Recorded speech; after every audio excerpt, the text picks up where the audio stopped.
Just now as I came out, a neighbor came out in his S-Class Coupe, S63. And then now I bump into this SEC. Beautiful. So that's why you like the mornings. 458 Italia. Oh, another 458 Italia. Really up in the morning. It's a weird sensation. Understanding the capabilities or experiencing it makes me want to feel scared, but yet I feel so assured. That's a very weird sensation.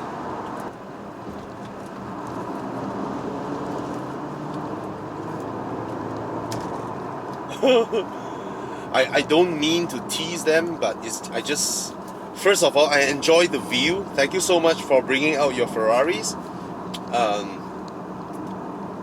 And I enjoy the view. I mean, following behind Ferraris, what could be better, right? And another thing, don't follow these Ferraris too closely, because their super sticky tires are just gonna throw up so much stone that you're gonna get stone chips and all. Oh, look at that. This is the car scene and the bike scene and the enthusiast scene in Malaysia. Amazing, right? The people here every weekend. Waiting for a friend? Yeah, waiting for them. Ah, nice. Finally get to meet you in person. Hi. Morning, Andy. Morning. Okay, park here if you want. No, I'm just going out, do work, and then I'm gonna go home myself. Okay. Yeah. They usually depart about 8:20 if you want to. No, I'm just gonna go. Okay. Alright, see you. Continue watching your videos. Thank you. Alright. Okay, I'm continuing on just to do work lah. But I just love seeing all this. These people here is just brilliant, fantastic.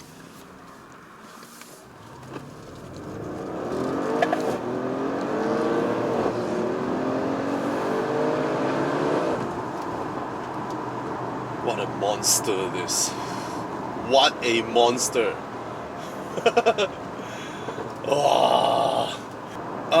Unbelievably comfortable, to be honest. And I can see myself do this any weather, any time of the day.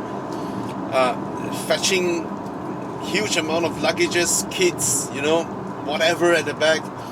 IKEA trip, and you still do that kind of crazy stuff. Yeah, man, this formula is just crazy. This road like that, this kind of speed, in a lot of cars you will feel a bit floaty. This guy, you just, to me, is the same as turning out from my junction at home. It does speed nonchalantly. Basically, that's just how it is. It's just like you sitting at your home sofa at the same heartbeat rate and doing 180, 200 km/h per hour. I don't mean I'm doing that now, but that's just how this car was created to be. It's just so easy, so chill in doing something like this. Again, I'm not gonna push crazy, but just gonna drive at my own pace, just to get a feel about how this car is. But the power is just crazy, man. What I'm really curious to know is the gearbox. I would really like to know how does it behave at roads like these. And also feel these tires, this Pirelli P0. It's not super dry, but it's not wet either. So it's a misty morning just now. I can... Oh my god. And these carbon ceramics prove that Porsche's press release of saying carbon ceramics make noise isn't true. Alright. Don't slow down. It's okay. I won't. You don't have to slow down. For me, I'm just gonna do my thing. And doing it so comfortably is just amazing. Turn in. Okay, the usual Audi trait is that they want to make the head heavy, planted. So there's no two ways about it. That is still there.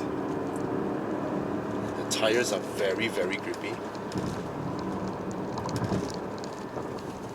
Don't forget, this is a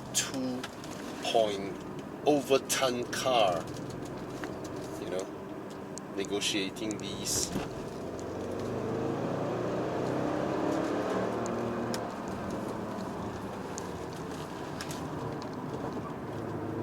Little bit of tire squeal there, but totally under control.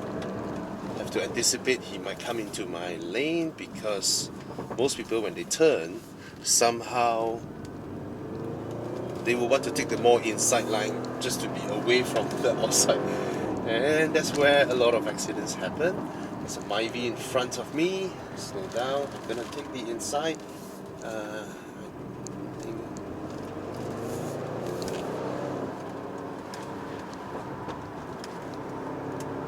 it's a slow Hilux on the left lane. You see, he took the inside lane when he turns again, and then he goes back to his lane. So turning left is safe for me to pass him on the outside. Let's continue on. Oh. Most of the time I'm just withholding power from being unleashed instead of needing more power or a lower gear or more torque needed. There's none of that need. I'm just restricting it from coming out. Very different driving experience from previously, whereby I would say that, oh, I need the gears to go down so that I can have a little bit more torque, a little bit more pickup, or the right gear to pull the car. None of that. I am just restricting power all the way. The moment I move my feet a little bit more, it's gonna come gushing up, regardless of the gear. That is damn. And the car controls well. Now see, he changed his lane on a straight road. Yeah. Okay. Where was I? Sorry, I totally forgot where was I just now. It doesn't do the turning like what we would describe a BMW or from now my experience an Aston Martin would do, but it doesn't do it clumsily, but you can tell that it uses grip, enormous amount of grip to hold itself onto the line, an enormous amount of technology, managing power over the four wheels to give stability and keep my trajectory, my intended trajectory. That is pretty impressive. See how it flows? Lovely.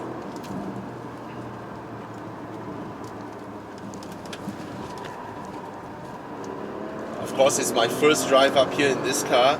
I need to understand it a little bit more, but not gonna do anything too crazy about it, because this kind of car, this kind of weight, this kind of speed, this kind of momentum, let's say they carry more kinetic energy lah, huh? Alright, the Innova up front looks like a very, very seasoned Genting driver. No problems with his driving at all, you see. Very clean in his line, just took the inside a little bit during the turn. He's doing his apex within his lane. See, that's what a seasoned driver does. I mean, when he's not in rush, you know, and for driving like that, he uses less brake, less fuel, less maintenance. Let's put it that way. Alright. Always look at the right side, whether there are cars coming out. No, this one keep inside. And actually I'm driving like rather reserved compared to what I've been doing here in some other cars. I would say I'm driving like 50% of what I usually do, and I usually never go 9/10 or 10/10, right? In a more familiar car or a slower car, that two turns at the back there, I would have gone flat out, which is not good lah, because this car carries crazy speed, crazy momentum, and it's just so mad. The kind of speeds that this one can do is just mind-boggling, mind-boggling. All right.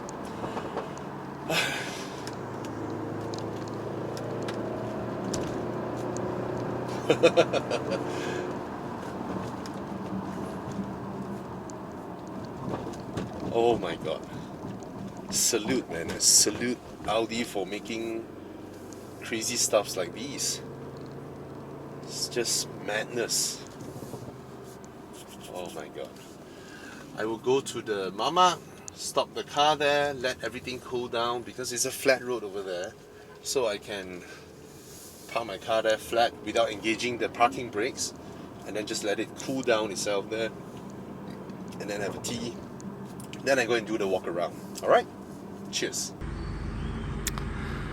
Morning guys. The video that I've been waiting for, you guys as well, and I've been waiting for a lifetime to review this car, and now that I've bought it, I'm glad that I'm reviewing my own car.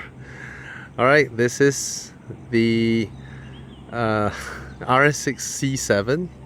So this is a 2014 model year car, which makes no difference with the 2013 model year car. And this is the high spec version, whereas you look at the headlamps. I shouldn't say high spec or low spec, because in UK all you do is just to tick the boxes, right? So if you tick the boxes, you get the options, right? So this one has the Quattro badge up front here. Tacky, I know, but no owners will say no to this, I guess. Okay, and that's where the RS6 badges are.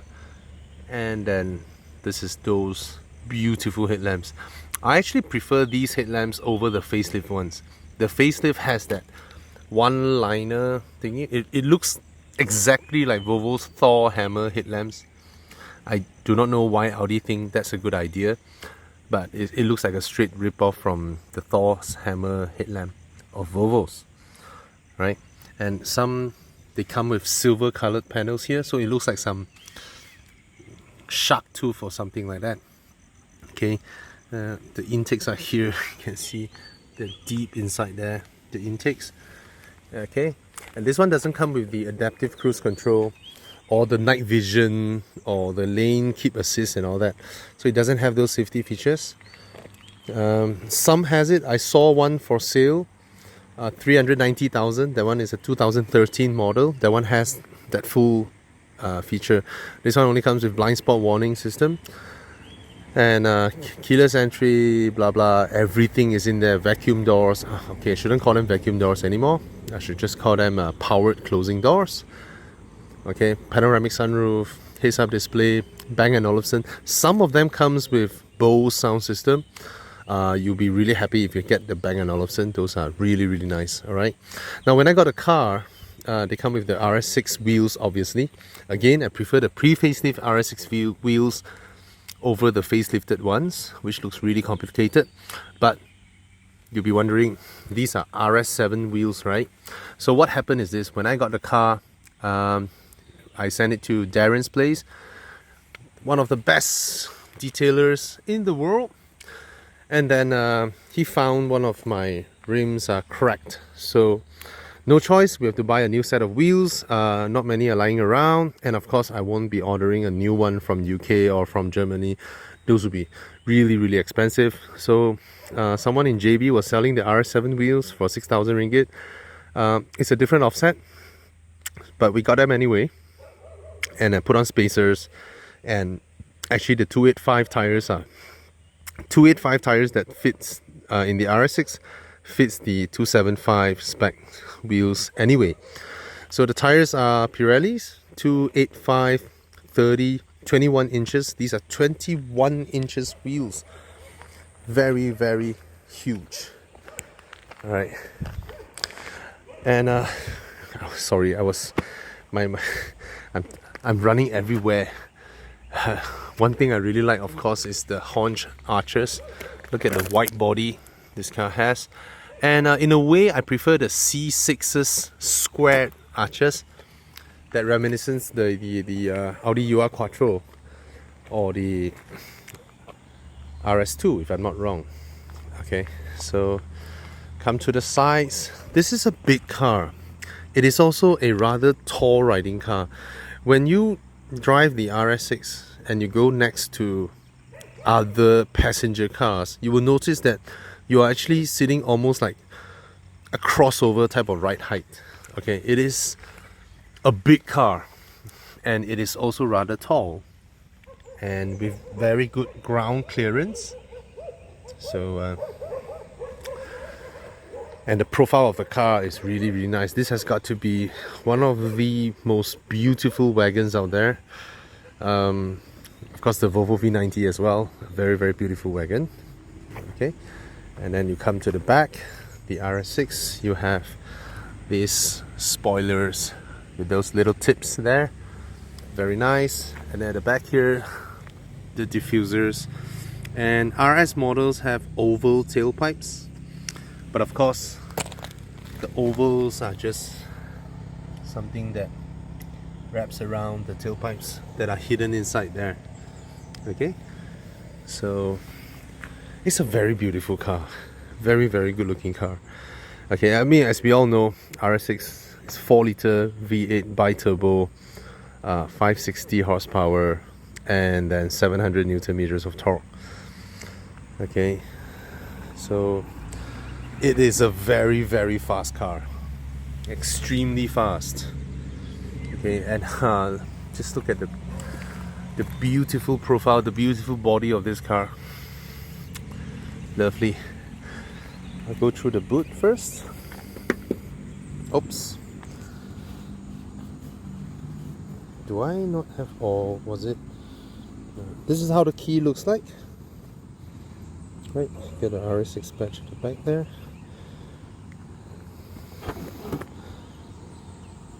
Yeah.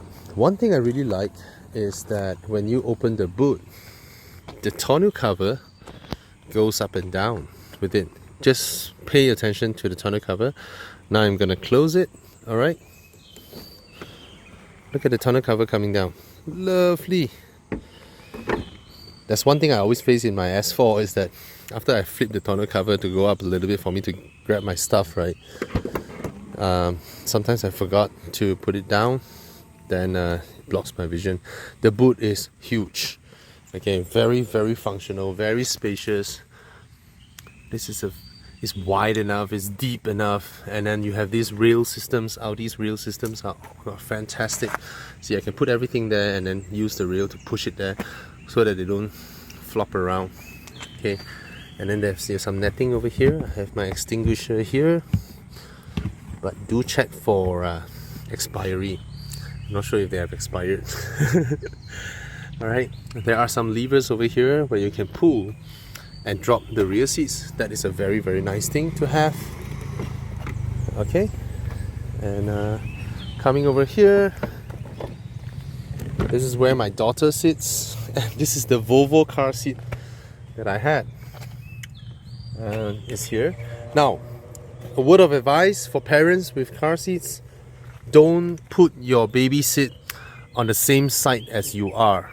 Okay, put it diagonally so that you can always maintain eye contact. You can talk to your baby, you can see them.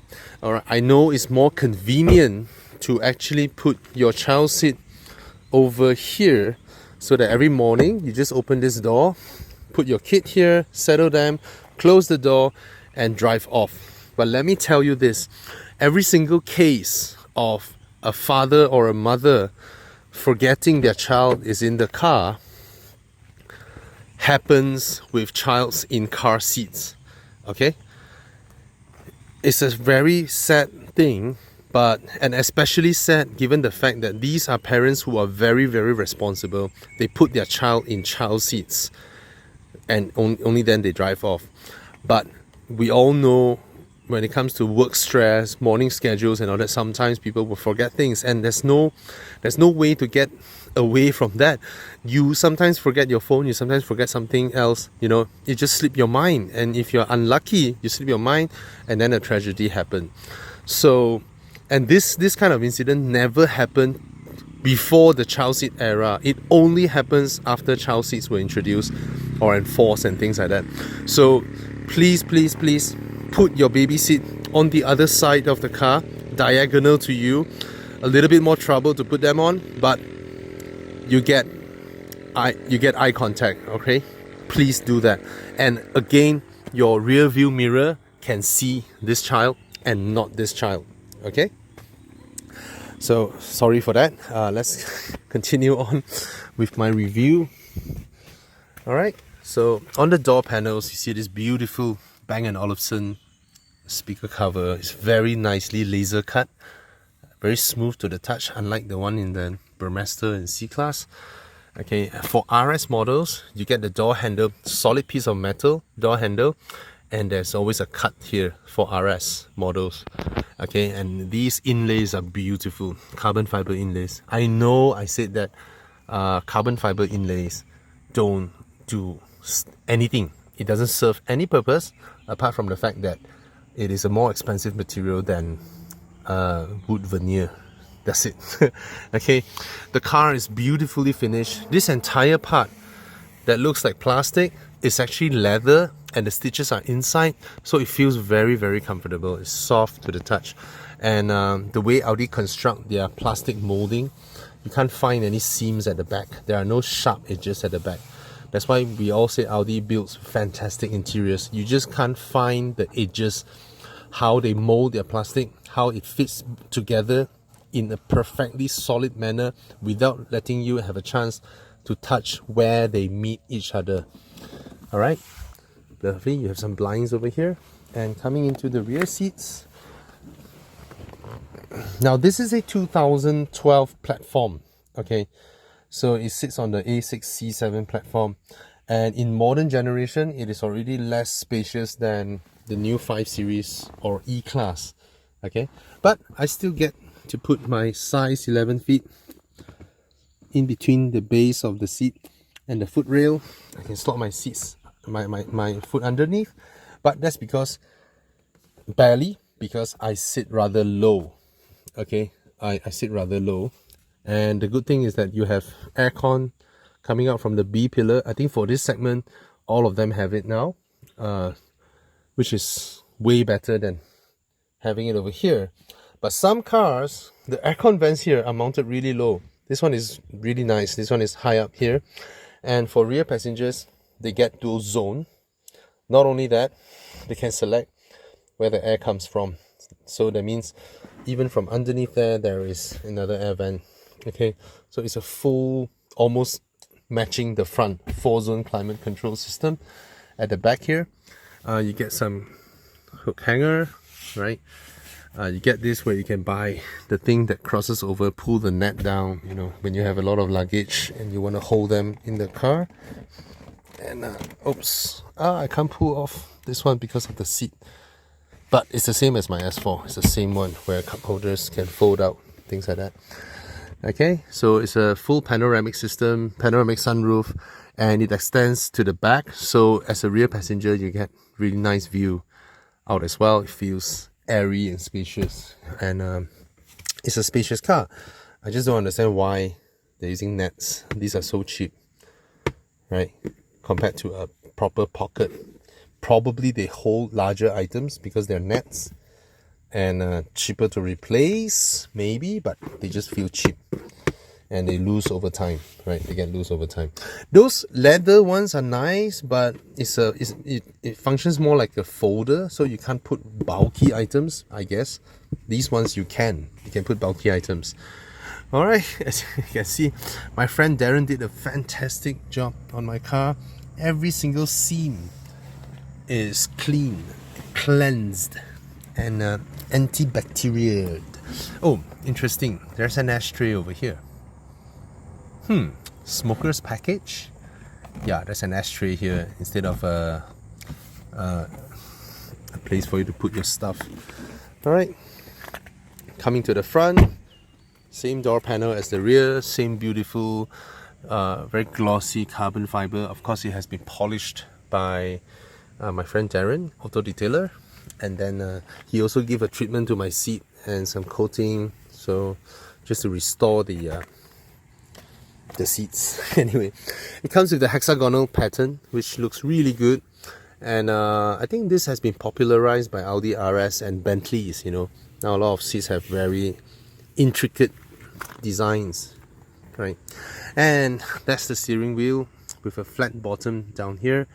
I have a mixed feeling with flat bottoms. Now the thing is this, I have very fat thighs, right? So if you're fat, you need flat bottom steering because it allows you to go in and out more easy, in an easier manner. So that's nice, but sometimes when I turn, when it comes to this part, I just feel that it could have been round, right? Anyway, this is the beautiful interior of the C7 A6. Okay, I think this looks prettier than the C8. The C8 has a very large screen here, a very large screen over here, and then another very large screen over here. It's screen overkill. And this one just have a really nice sensuous design. Comes back here, cleans up the whole design, and then the screen folds out from here beautifully. That would be the C7 platform. Alright, and then you have the CD player over here, start stop button, the proximity sensor, okay, and then traction control off, the climate control, all the buttons are here, very easy to function. I mean, it's easy to operate. And then this beautifully milled metal plated sort of buttons. I don't think they are real solid metal like that of the Aston Martins, but nicely finished nonetheless. The whole center console here is also in carbon fiber, very beautiful. And then this compartment is very usable, very deep compartment. So this was still the era whereby they design places to hold your stuff instead of places to put a wireless charger where you can put your phone there and charge and all that. Okay, of course the best solution for center console would be those where they slope downwards, and the part where they slope downwards, they put some leather cushion over here for your thighs, and then this part where they slope down becomes a huge compartment where you can slide your phone in there.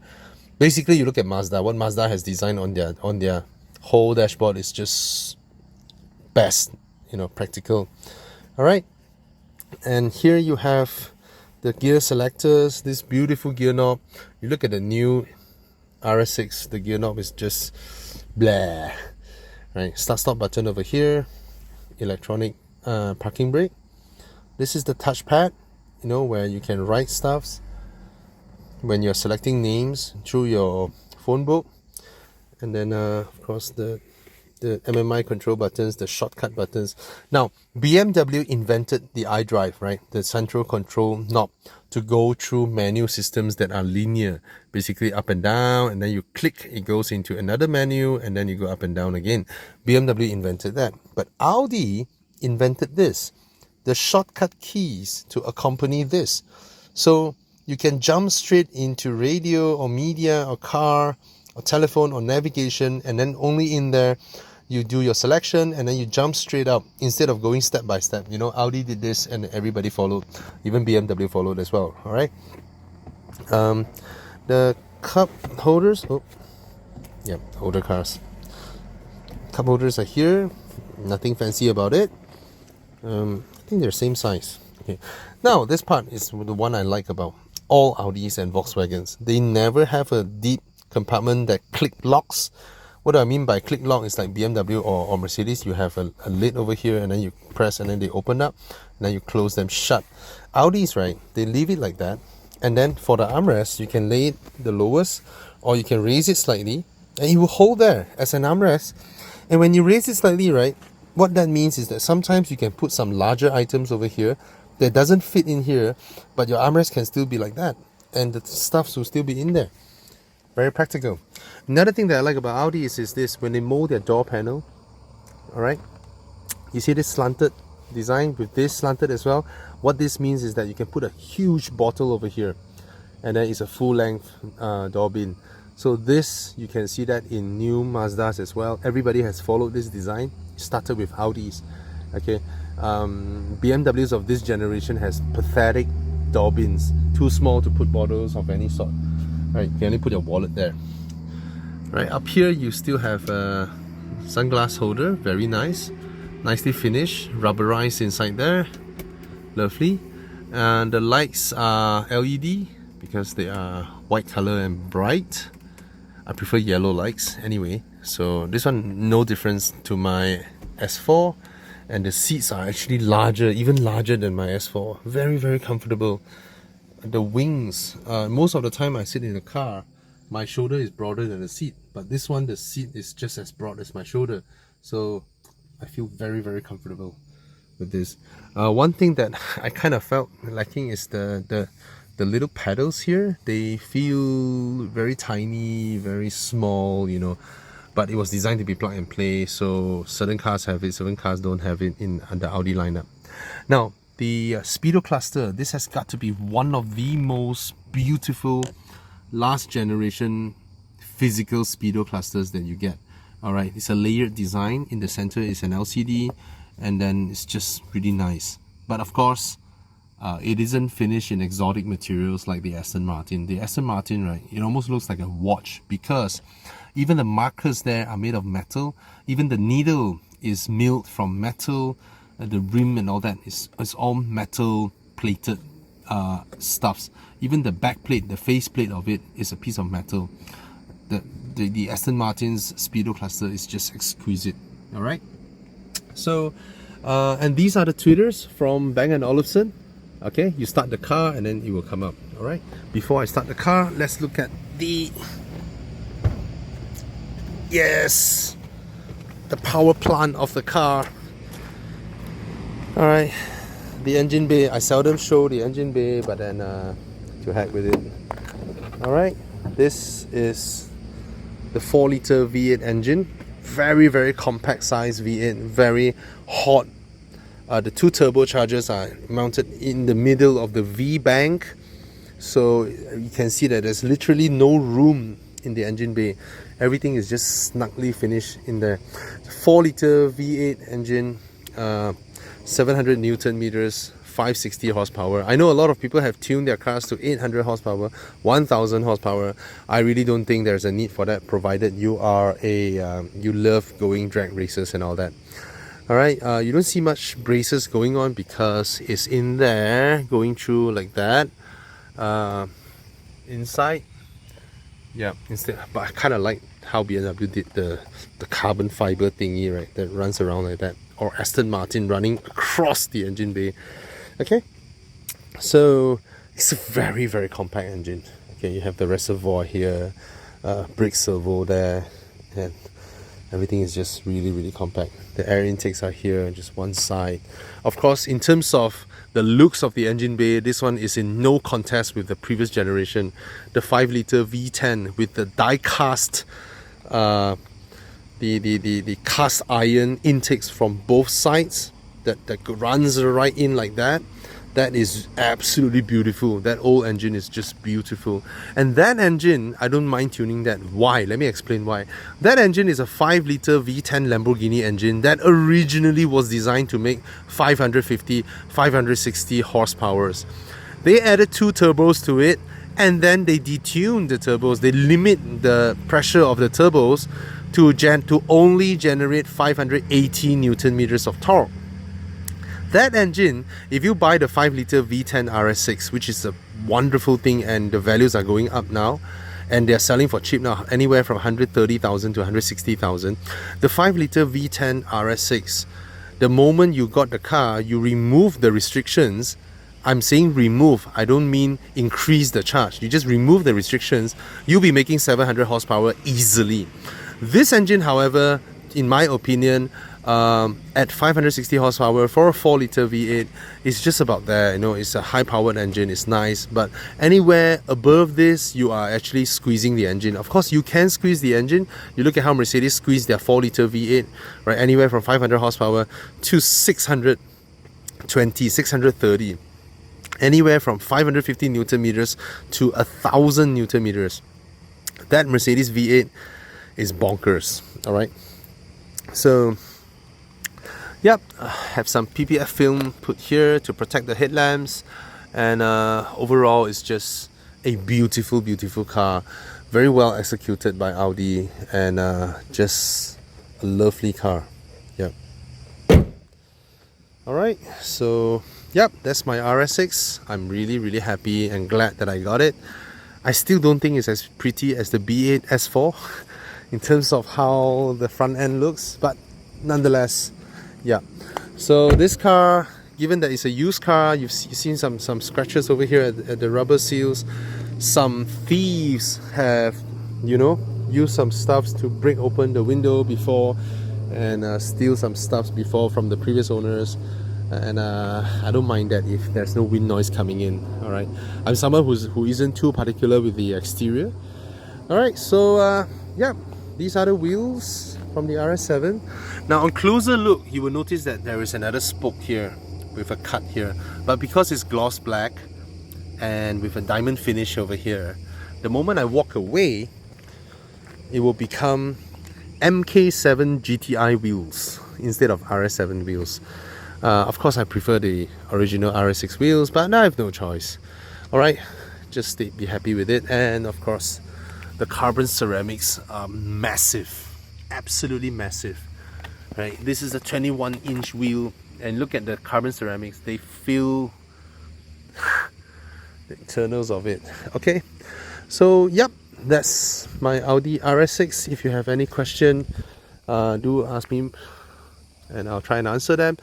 Guys, please go and buy up the RS6s out there now. It's worth buying. It is absolutely comparable to any modern this premium executive cars that come out from the competition, and I think it's an absolute bang for buck, right? And this car is known to be very reliable, unlike the smaller engine Audis. Another thing that however much I enjoy driving C63, E63, the lack of a footrest. You see a proper footrest like this, where I can put my foot comfortably. The lack of that in those cars really just put me off, because you have a very tight footwell in the C or E, and then when I did mountain runs, my left foot would slip underneath the brakes. So this footrest is the reason why I would not, even however much I like those cars, you know, the way they drive, the way they sound, the way they handle, but yeah, because of the footrest. Alright, so yeah, that's my RS6, and it's a long video. Alright, so see ya, thank you.